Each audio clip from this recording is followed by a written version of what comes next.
Nagsimula ang series sa isang karwahe na hinahabol ng mga goblin habang patungo ito sa isang kaharian. Subalit to the rescue naman ang isang grupo ng mga adventurers, at pinagpapaslang nila ang karamihan sa mga goblin. Samantala, habang nagbabantay sa bahay ng pamilyang Vlerick, si Fate na ating bida, ay nakita ang mga kaninang adventurers dala ang mga loot na nakuha nila sa pagsugpo ng mga goblin. Nais niya din maging isang adventurer, ngunit dahil sa kanyang skill na gluttony, na iniisip niya na walang silbi, ay imposible niya itong matupad. Kinahapunan, habang naglalakad ang magkakapatid na Vlerick na isang mga Holy Knights, aksidenteng nalaglag ng isang lalaki ang prutas malapit sa paa ni Hado, kung saan sinipa niya ito dahil daw sa kawalan ng paggalang ng lalaki sa Holy Knights. Pinigilan naman sila ng nakakatandang si Rafal, habang nang makauwi ang mga ito, ay inihagis ang ilang araw na kinita ni Fate sa sahig at inutusan siyang kunin ito. Subalit tinapakan ni Hado ang kanyang kamay at saka binugbog, habang inaalipusta dahil daw sa kanyang walang kwentang skill na gluttony. Subalit biglang dumating ang isa sa mga Holy Knight na si Lady Roxy upang pigilan ang mga bully na kabalyero, habang sinasabing hindi daw ito ang gawain ng isang Holy Knight. Kaya nang makaalis ang mga ito, ay agad siyang tinulungan ng kumikinang panachiks, at pinunasan ang dugo sa kanyang mata. Iminungkahi ni Roxy na palitan muna si Fate sa pagbabantay, kung saan nabighani naman siya sa kabaitan ng babae at nagpasalamat, habang pumunta sa isang bar upang maghapunan. Doon ay matapos siya bigyan ng babala ng barkeeper tungkol sa pagmamalupit ng mga magkakapatid na bully, ay napapaisip si Fate na sana ay ipinanganak na lamang siya na may mas maayos na skill, hindi tulad ng palaging gutom. Kaya habang naglalakad ay may nakita siyang akyat bahay gang at nagmadali upang ipaalam ito kay Roxy, na agad naman na umalis upang harapin ang mga magnanakaw. Kaya matapos ang tunog ng mga espada, biglang sumugod sa kanya ang isang sugatan na magnanakaw. Nang piliin niya na lumaban sa halip na tumakas, ay ginamit niya ang dulo ng flagpole upang tusukin sa dibdib ang magnanakaw, at magawang mapatay ito. Sa oras na yon, isang boses ang nagsabi na na-activate na ang kanyang gluttony skill, at nadagdagan ang kanyang skill tulad ng appraisal at telepathy. Bumalik naman si Roxy upang tignan si Fate, kung saan nagagawa na niyang basahin ang iniisip nito na sobrang nag-aalala sa kanya. Nagpapasalamat naman si Roxy kay Fate sa ginawa nitong kabayanihan at inalok na magtrabaho na lamang sa kanilang pamilya. Kaya nang maisip niya na palagi niyang makikita ang mukha ng magandang chicks, ay marahan itong tinanggap ng bida. Dahil sa mga bagong skill na nakuha niya ay naisip ni Fate na maaari na siyang lumaban sa mga halimaw. Kaya kinabukasan ay nagpasyang bumili si Fate ng espada gamit ang kanyang 2 pilak na barya, ngunit agad itong tinanggihan ng tindero at itinuro na doon daw siya pumili sa mga patapon na espada. Kaya ginamit niya ang kanyang appraisal skill upang suriin ang mga ito, kung saan natagpuan niya ang luma at kulay itim na espada. Subalit habang tinitignan niya ito, ay biglang nagsalita ang espada at nalaman niya ang pangalan nito bilang Greed. Nang banggitin ng espada na marami daw silang pagkakatulad at alam nito ang kanyang skill na gluttony, ay nakumbinsi siyang bilhin ito. Kaya pumunta siya sa labas ng kaharian upang subukan ang kanyang talking espada, kung saan nagawa niyang makapatay ng isang goblin at kanyang gluttony skill ay na-activate, habang nadagdagan ang kanyang kapangyarihan. Ngunit marami pang mga goblin ang dumating at umatake sa kanya, subalit gamit ang kanyang mga bagong skill ay nagawa niyang matalo ang mga ito at na-activate ng paulit-ulit ang kanyang gluttony skill. Nang mapansin ni Fate na hindi na siya nagugutom habang ang kanyang skill ay tumataas, ipinaliwanag ni Greed na dahil ito sa kanyang gluttony skill na kumakain ng mga stats at skills ng kanyang napapatay, habang hindi siya nagkakaroon ng experience points at nananatili sa level 1. Sinabi ng espada na sila ay may parehong uri ng skill na labag sa mga alituntunin ng Diyos, kaya inutos niya kay Fate na itago ang abilidad ng kanyang kakayahan. Idineklara ng espada na master niya na ngayon si Fate at nangakong lalaban kasama ang bida, habang kinolekta nila ang mga tenga ng mga goblin kapalit ng mga barya. Subalit bigla siyang bumangga sa isang lalaki na may bitbit na isang bata, na tila ito'y humihingi ng tulong sa kanya. Nakapagpa siya si Fate na sundan ito sa isang bodega, kung saan nakitang iginapos at pinagbabantaan na ibebenta ng lalaki ang batang babae sa mga Holy Knights bilang alipin. Samantala, isang madre mula sa isang bahay ampunan ang nagtuturo sa mga bata tungkol sa tinawag na kasanayan na ibinigay ni Lord Laplace, ang tagapaglikha ng mundo. Subalit napaisip ang isang bata na hindi daw ito patas, dahil ang mga Holy Knights lamang ang nakatanggap ng kahangahangang mga kasanayan, habang ang iba ay nabigyan lamang ng mahinang kasanayan. biglang dumating ang isang madre upang ipaalam na wala pang balita sa nawawalang bata na si Sahara. Nang umalis ang kidnapper ay ginamit naman na pagkakataon ito ni Faith upang kalagan ang bata, ngunit nahuli sila ng lalaki na hindi pala totoong umalis. Kinuha ng kidnapper ang kanyang espada, habang sinunod naman ni Faith ang utos ni Greed at tumakbo sa gitna ng mga crates. Pagkatapos ay tinulak ni Faith ang mga ito upang ma-distract ang kidnapper, habang nagawa niyang maputol ang espada nito at mahiwa ito sa dibdib. Saka tinusok niya ito upang paaminin kung sino ang nasa likod ng pangkikidnap, kung saan ibinunyag naman ng lalaki na si Hado Vlerek. Matapos yun, ay dinala ni Faith si Sahara upang kumain sila ng barbecue, bago dalhin pabalik sa bahay ampunan.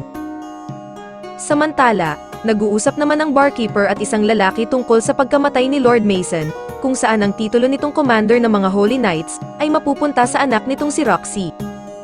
Gayunpaman, marami ang nag-aalinlangan sa kanyang kakayahan na gampanan ang nasabing tungkulin. Kinabukasan, sinimulan na ni Faith ang unang araw niya bilang trabahador sa bahay nila Roxy, kung saan namangha siya sa ganda ng lugar. Ngunit mas lalo pa siyang napanganga nang makita ang kumikinang panachicks. Dahil dito ay na-speechless daw sa ganda ang bida, habang namula naman ang dalaga. Dinala siya ni Roxy sa libingan ng kanyang ama upang siya ay ipakilala, habang natuklasan ng bida na ito ay pumanaw lamang 5 araw na ang nakakaraan laban sa isang Divine Dragon.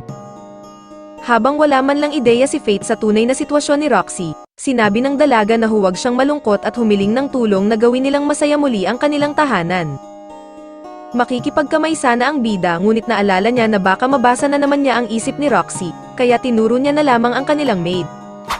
Isang linggo ang nagdaan at naging close na si Faith sa kanyang mga kasamahan, habang nagtataka ang mga ito kung bakit palagi siyang gutom kahit kakakain lamang ng lunch. Bigla naman dumating ang maid upang tawagin siya para sa isang pagpupulong kasama si Roxy. Ngunit dahil busy ang bida sa kumakalam niyang sikmura, ay hindi niya namalaya na tinatawag siya ni Roxy sa palayaw na Faye, kung saan naalala niya na iyon ang tawag sa kanya ng yumaon niyang ama. Subalit sa gitna ng kanilang pag-uusap, bigla na lang nawala ng malay si Faith at nagising na lamang siya sa kanyang kwarto, habang may sulat mula kay Roxy na sinabing mag-day off muna siya. Nang tanungin niya si Greed kung anong nangyayari sa kanya, ipinaliwanag ng espada na ang kanyang gluttony skill ay nagkaroon ng pagnanasa sa mga kaluluwa, at siya ay nakatadhana na kumain ng mga ito hanggang siya ay mamatay. At kung hindi siya papatay, ay mamamatay siya sa gutom o maaaring makasakit ng kahit sino. Habang ang kanyang mga mata ay magiging kulay pula, indikasyon na siya ay malapit ng magutom. Kaya lumabas si Faith upang mag-midnight snack ng mga goblin, ngunit dahil hindi pa siya satisfied, ay pumunta pa siya sa pugad ng mga hobgoblin at pinagpapaslang ang mga ito upang mapawi ang kanyang kagutuman. Subalit bigla siyang nakaramdam ng mabibigat na yapak na nagmumula pala sa isang Goblin King, at ito ay may health regeneration skill na maaari niyang magamit sa pakikipaglaban. Kaya nang makapwesto siya sa itaas nito, ay gumamit si Faith ng sorpresang atake upang putulin ang isang braso ng halimaw. Habang nagawa niyang makailag sa lahat ng ginawang pag-atake ng King Goblin, at tinapos ito sa malakas na atake. Matapos matalo ang King Goblin, hiningi ni Greed kay Faith ang lahat ng kanyang stats upang ma-unlock ang kanyang bagong anyo.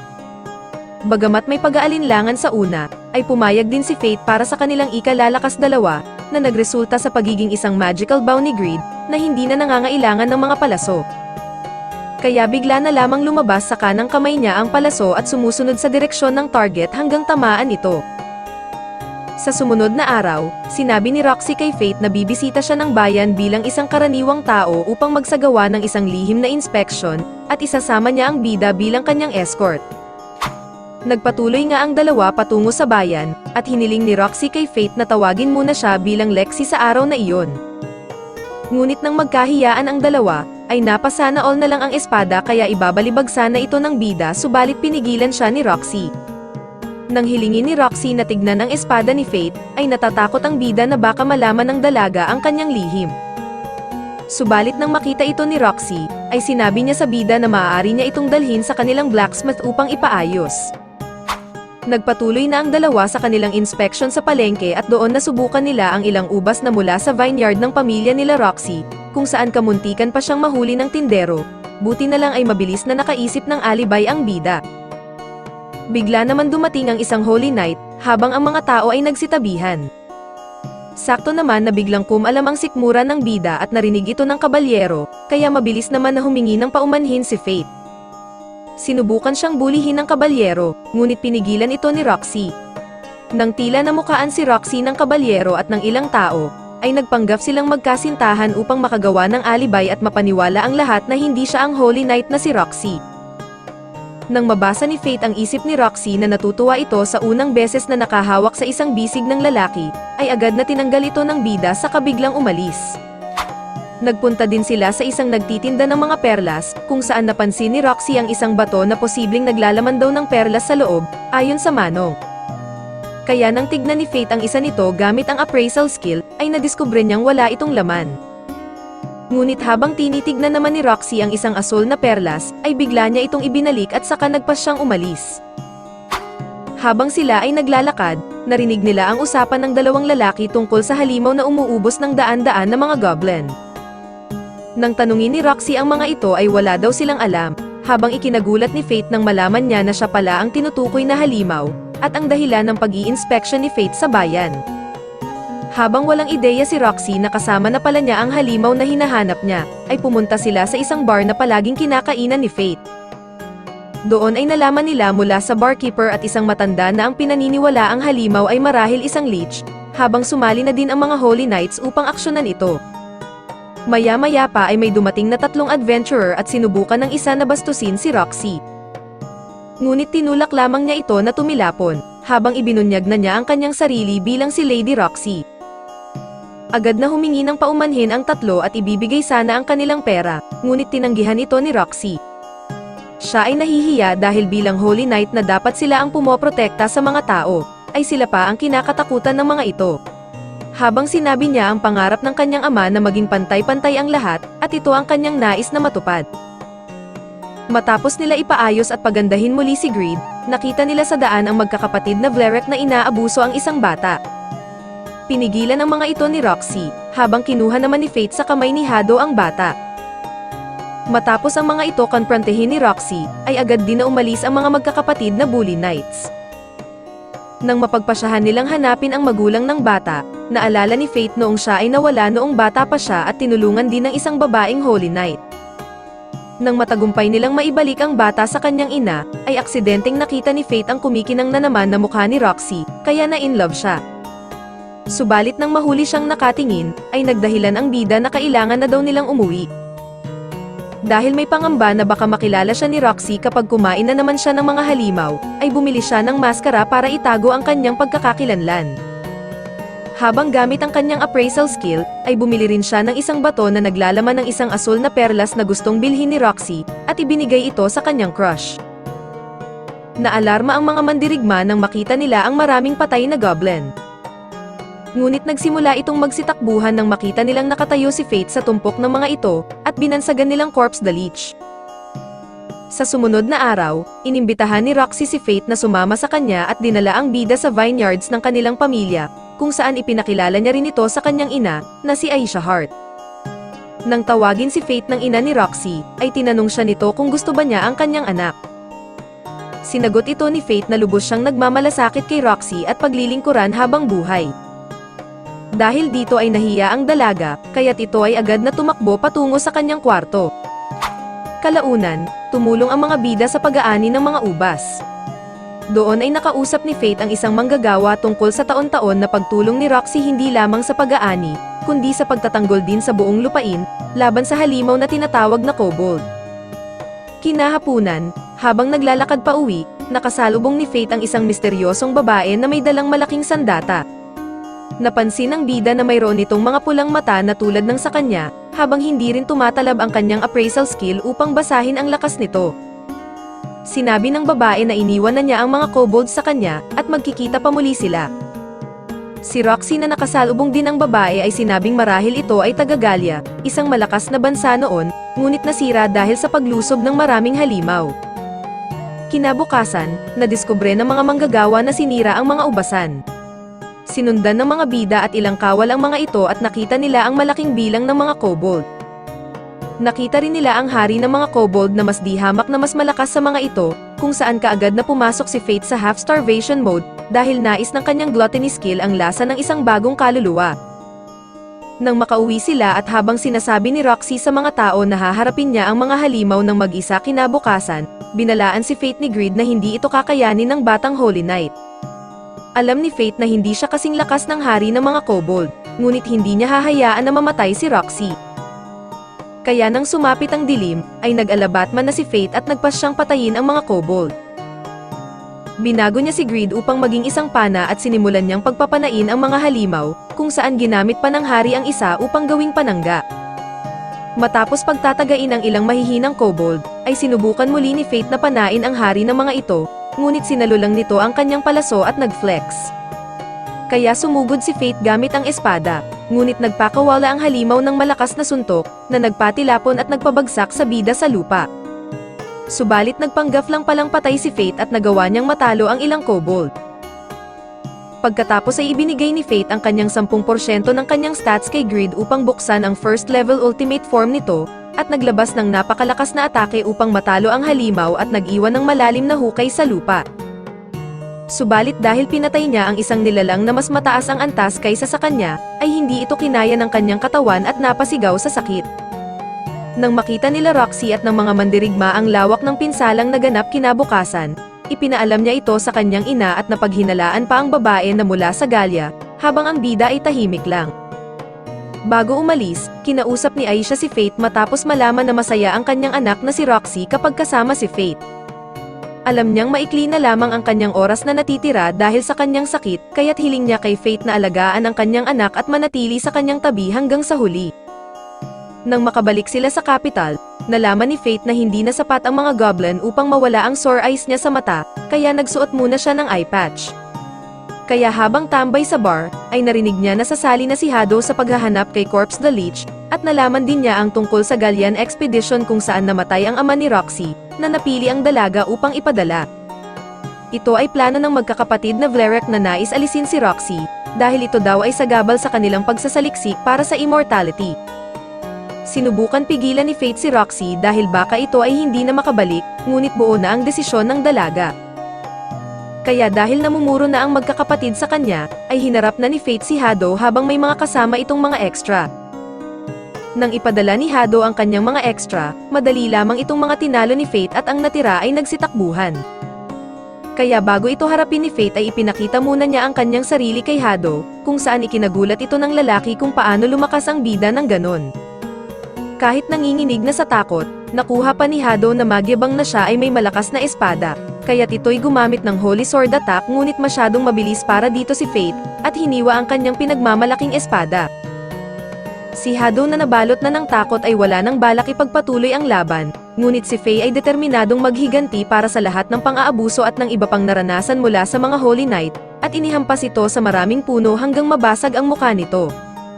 Kahit nagmamakaawa ay hindi tumigil si Fate hanggat hindi nawawala si Hado, at pinagpapana ng ilang beses ang lalaki sa ere na parang kalapati, kung saan ang natira na lamang ay ang ulo at katawan nito. Nang tanungin ni Fate si Hado tungkol sa misyon ni Roxy, sinabi ng lalaki na kakanselahin niya ang ekspedisyon, huwag lang siyang patayin ng bida. Ngunit sinaksak ito ni Fate sa dibdib at sinabing para ito sa kanyang paghihiganti. Nang makuha niya ang skill at stats ni Hado, ay mabilis niya itong inilipat kay Greed upang mabuksan ang second form ng espada, ang Black Side, na may kakayahan na humiwa ng kahit anong bagay. Kinabukasan, nagpaalam na si Roxy sa kanyang mga kasama sa bahay kabilang na kay Fate, na may pangako na magkikita muli sila sa loob ng 3 taon. Nakatanggap din si Fate ng isang sulat na iniwan ni Roxy na may pahintulot na manatili siya sa pamilyang Hart, ngunit tinanggihan ito ng bida upang maging isang mandirigma at sundan si Roxy sa Galya. Samantala, matapos magbigay ni Roxy ng speech sa mga mandirigmang makakasama niya patungong Galya, ay ipinakilala din ang kanyang 2 personal na bodyguard, na si Miria at Mugen. Sa ibang dako, isang scientist na nagngangalang Rain, ang nagsasagawa ng isang pagsasaliksik sa mga halimaw na pinatay ni Fate. Natuklasan nila na ang mga sugat sa mga halimaw ay hindi dulot ng karaniwang pana kundi ng mga magical arrow na nilikha ng itim na espada, na isa sa mga sandata ng Mortal Sin. Upang makarating sa Galya, ay kinakailangan muna ni Fate na maglakbay patungo sa Tetra, isang lungsod ng mga mangangalakal. Matapos matuklasan na kinabukasan pa ang biyahe ni Manong patungong Galia dahil takot siya sa monster, naisip muna ni Faith na magpalipas ng araw sa lungsod at umefti. Samantala, isang lalaki ang nagmamakaawa sa mga mandirigma na tulungan ang kanilang nayon mula sa mga halimaw, ngunit dahil barya lang, ay binuli nila ang lalaki. Pumagitan naman si Faith at tinuruan ang mga ito ng leksyon, habang kinilala naman ang lalaki na si Seth. Naalala ni Faith ang mga panahon sa nayon kung saan madalas siyang inaapi ni Seth, habang naalala niya rin kung paano siya ipagtabuyan ng ama nito, matapos mamatay ang kanyang sariling ama. Gayunpaman, sa pakiusap ni Seth at para na din sa kanyang gluttony skill, ay pumayag si Faith na tulungan ang nayon sa pagpuksa laban sa mga halimaw. Subalit pagdating nila sa lugar, ay agad silang hinarang ng ama ni Seth at sinabing bakit siya nagdala muli ng basura sa nayon. Dagdag pa nito, na mas mainam na isakripisyo na lamang si Faith sa mga halimaw para magkaroon ng dagdag pa na panahon upang makahanap ng mga mandirigma. Humingi naman ng paumanhin si Seth kay Faith at dinala ang bida sa kanilang bahay, kung saan nalaman ni Faith na namatay ang asawa nito mula sa mga halimaw at nagbago matapos isilang ang kanyang anak. Habang ipinapaliwanag ni Seth kay Faith ang itsura at kakayahan ng mga sumusugod na halimaw, ay bigla naman kumalam ang sikmura ng bida. Kaya habang naghahanda ng pagkain si Seth, ay lumapit naman ang anak nito kay Faith at nag-alok ng candy na makakain. Subalit habang naghahapunan, ay biglang nawala ng malay si Faith, kung saan napag-alaman ni Seth mula sa kanyang anak na binigyan niya ang bida ng candy na galing sa kanyang lolo. Kaya nang napagtanto ni Seth na seryoso ang kanyang ama na isakripisyo si Faith sa mga halimaw, ay nagkataon na sumugod na ang mga ito. Agad na umatake ang mga halimaw gamit ang apoy na nagpaliyab sa buong nayon, habang kinakain din ng mga ito ang mga mamamayan, kabilang na ang ama ni Seth na hinahanap pa si Faith bilang alay. Speaking of Faith, natulog pa din, agad na gumawa ng antidote si Seth at pinainom sa bida, kung saan nang mahimasmasan ay humingi ng paumanhin ang lalaki sa ginawa ng kanyang ama.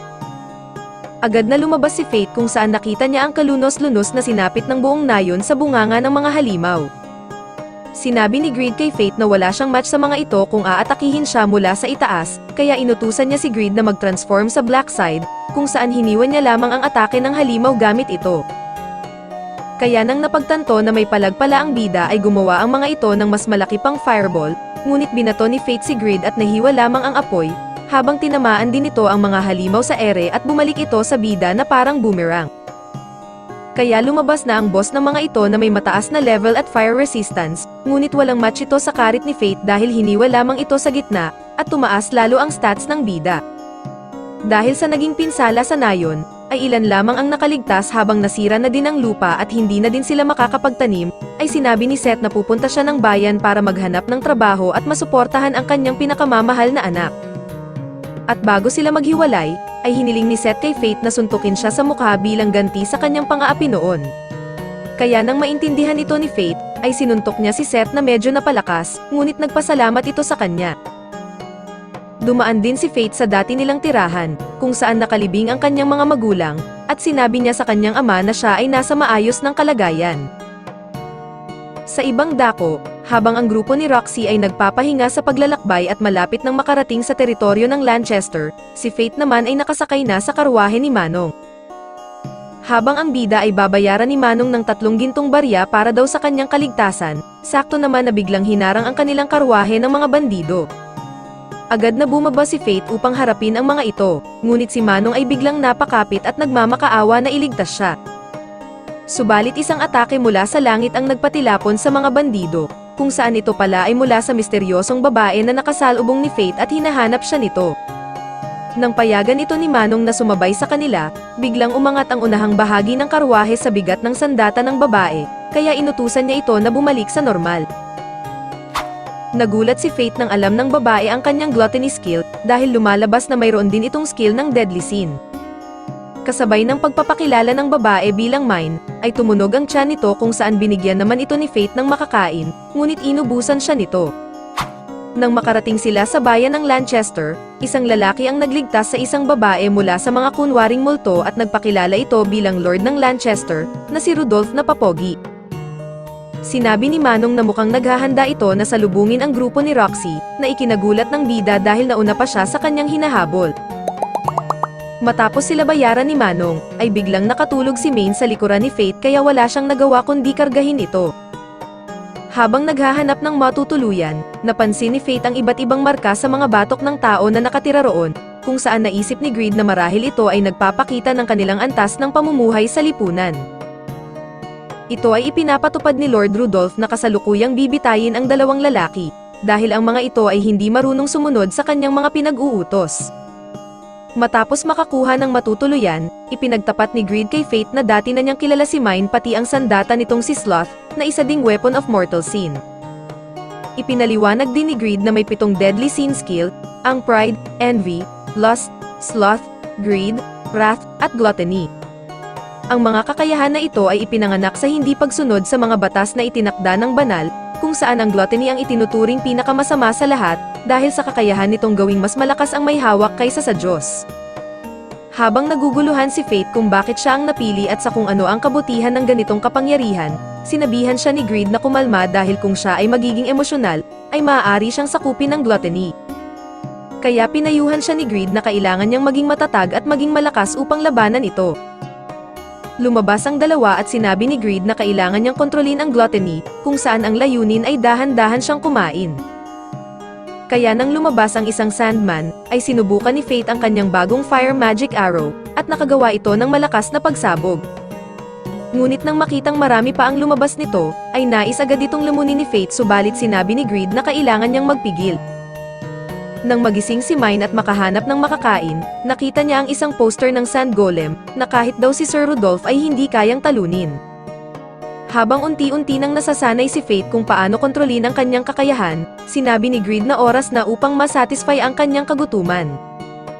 Inatake niya ang Sand Golem upang mabaling ang atensyon nito sa kanya mula sa mga mandirigma.